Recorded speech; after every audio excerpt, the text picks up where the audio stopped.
Então, eu venho de uma criação um tanto quanto conservadora, né? Eu não fui independente, acho que até os meus 18, 19 anos. Eu não tinha essa liberdade, por exemplo, adolescente, de poder viajar. Então, todas as atividades que nós fazíamos em casa eram com os meus pais. E isso me gerou uma jovem um tanto quanto medrosa. Então, eu tive muitos bloqueios, principalmente quando eu comecei a me ver sozinha, a trabalhar. Então, pra mim era muito cômodo estar com os meus amigos, viajar com outras pessoas. Aí eu comecei a quebrar esses paradigmas na minha vida quando eu comecei a realmente entrar no mercado de trabalho e ter essa independência.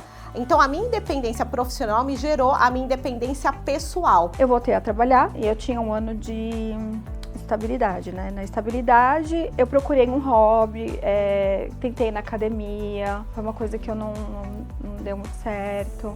E assim, o médico sempre falava pra mim, Paula, você tem que procurar alguma coisa pra você fazer que você se sinta bem, pra você sair da crise, né? E aí eu comecei a fazer aula de dança, de sertanejo, que é uma coisa que eu gosto. E aí, assim, na aula eu não me identifiquei muito, mas eu comecei a sair aos poucos, fui saindo. Tinha síndrome do pânico e síndrome de ansiedade desde a universidade. E eu não dava nome a isso. Eu achava que era, meu Deus, a minha vida é agitada, a vida é assim mesmo, todo mundo tá no corre, blá, blá, blá, blá. Aí eu descobri, da pior forma possível, criando um dia mega estressante e tendo vários dias mega estressantes, que aquilo não era normal. Mas eu achava que eu era uma instituição, uma máquina. E eu sou um ser humano. E a Vipassana fez com que eu parasse. Então eu falo para a saúde mental de um modo geral, sabe? Você ter pequenas pausas durante o seu dia, isso faz toda a diferença. O tempo, eu sempre falo que é agora, sabe? Independente da idade, nós podemos começar algo novo, devemos inclusive, né? Porque isso faz com que a gente exercite, né, a nossa criatividade, a nossa autoestima, como eu acabei de falar aqui. Então é buscar, sim, fazer uma atividade nova. Se tiver com medo, vai com medo mesmo. Eu não quero contar pra ninguém, então não conta, vai lá e faz.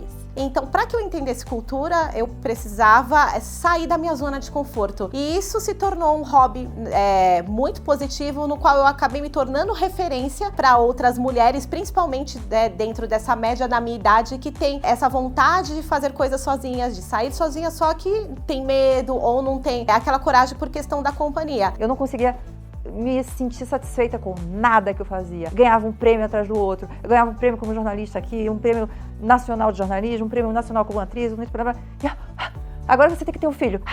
Fiz uma menina, tem que fazer um menino. Que loucura! As pessoas são surtadas, você está surtando junto. Aí foi que, espatifou. E eu disse, não, eu vou ter o prazer agora que eu mereço. E aí eu comecei a dançar, assim, nos próprios lugares, assim. E hoje tem sido uma terapia, pra mim tem me ajudado muito. Quando eu voltei, eu me dediquei 100% no meu trabalho. Eu pensei que eu não ia conseguir. Embora eu tivesse aquele um ano de estabilidade, eu pensei que eu não ia conseguir, né? E eu consegui, trabalhei feliz, fiquei assim... Naquele ano foi um ano muito bom. E aí foi muito bom, eu fui muito produtiva, só que eu tive alguns problemas.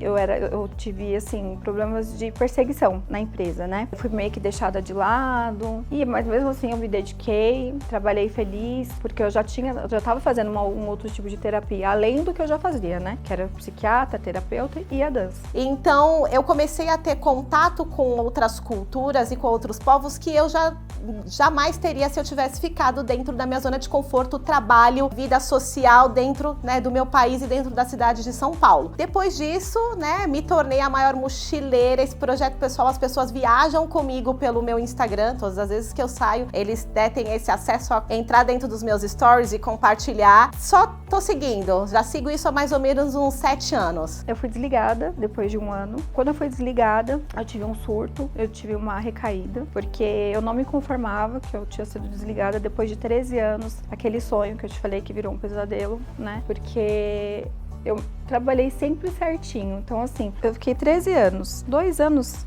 que eu fiquei doente, os 11 era como se eu não tivesse feito nada. Então aquilo mexeu muito com o meu psicológico, né? Eu tive um surto psicótico, tive uma recaída e aí voltei pra estaca zero. E aí, assim, a gente sempre fala, quando você tem esses problemas mentais, você pensa assim, eu tô no buraco e eu não sei como sair dele. E aí eu pensei, eu tô no buraco. Só que eu não tava conseguindo sair. Eu sabia como sair, mas eu não tava conseguindo. O médico aumentou as dosagens da minha medicação. Até hoje eu tomo algumas, né? Infelizmente sou viciada em algumas medicações, mas graças a Deus, aos poucos o médico já tá tirando. Porque hoje eu tô conseguindo voltar, né? Mas graças ao meu hobby, que é a música, que é a dança. Você não é só uma máquina, você não é só trabalho, você tem que olhar pro teu corpo, se ouvir sua família, ouvir quem você ama. Eu realmente acredito nisso, dar atenção para sua família. Eu cheguei nesse ponto, assim, agora eu comecei a escutar, então eu paro tudo, o que for necessário. O home office, ele me ajuda muito nesse meu projeto que é mais pontual do Mochileira de Batom, que é viagens mais curtas, né? Viagem que me demanda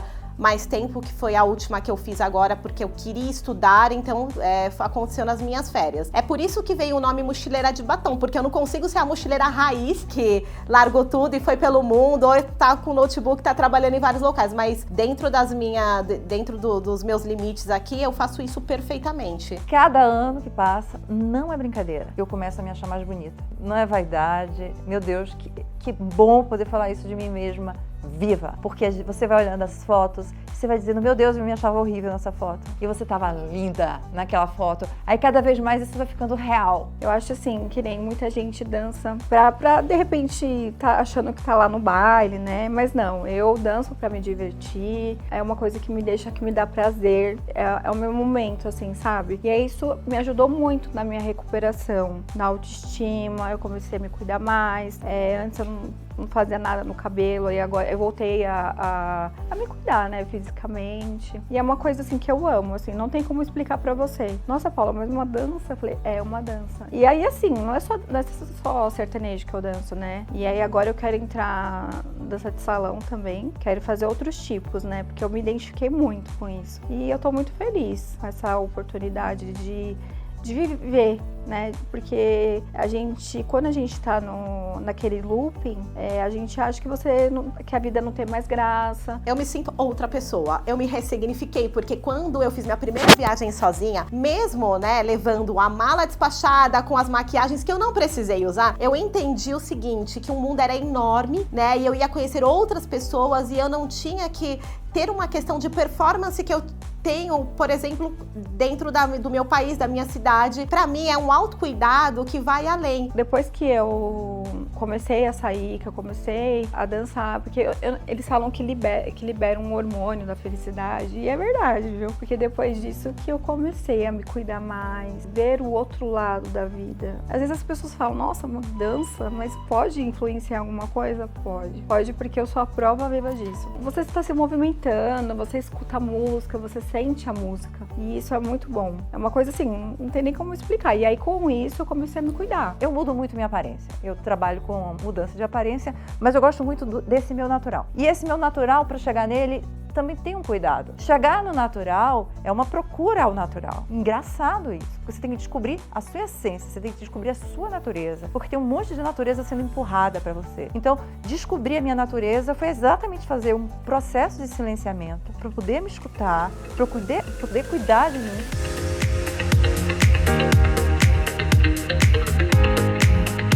Para realizar a transformação da Jusilene, eu utilizei o pó descolorante da Biostratos mais o OX de 30 volumes. Em um recipiente não metálico, fiz a junção dos dois produtos.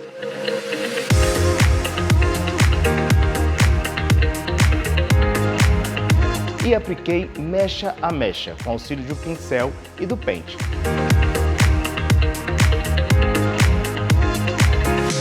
Deixei agir no tempo total de aproximadamente 30 minutos até alcançar a aclaração desejada e utilizei a linha Specialist Matizante.